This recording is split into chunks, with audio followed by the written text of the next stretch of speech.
We typically envision somebody sleeping on the streets or living in a tent or a cardboard box, but that's not what homelessness looks like here in Douglas County. What we have found out, it's really been women that are 40 to 70 years old and they live in their car, or they might have a friend's house that they can stay at for a few days, but it's not a home and it's not a family. I never would have dreamed that I would ever be homeless or need to be in a shelter. We'll start the assembly line. This is the Winter Shelter Network. So we start with getting set up for all of our guests, creating their living quarters for the night, which would consist of their bedding and just a little area for them to have as their own. We'll also start to set up for where they're gonna eat dinner, as well as getting ready to prep the meal for them to have once they arrive. We partner with the entire county, we partner with tons of people, and without them this would not be possible.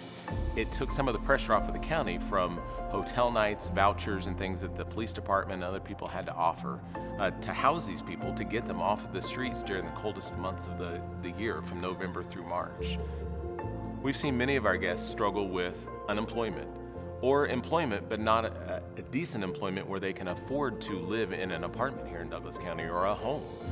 We've seen guests that struggle with mental illness, or they have come out of an active domestic violence situation, and so they are fleeing from that and looking for a place of safety.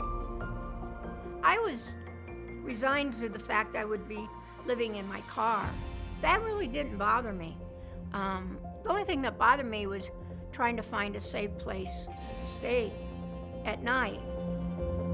I'm incredibly proud of the partnerships that we see in Douglas County. It is only through working together that people in our community have the opportunity to see the light at the end of the tunnel.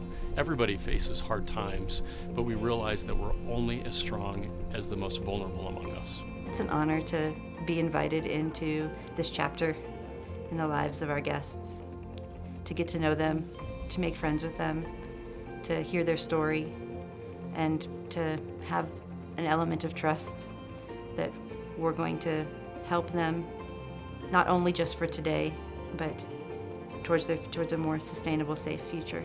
We're able to give them resources and the confidence to get back on their feet, and they are so appreciative, so grateful for everything that they do get from each and every one of us in here. It was nice to know I wasn't forgotten. There are times you feel that you are forgotten, but you're really not. We can't forget them. We can't ignore what's going on, because there's more out there that are going through it that we may not even know. And so we've got to do everything we can to help everybody. The doors are open.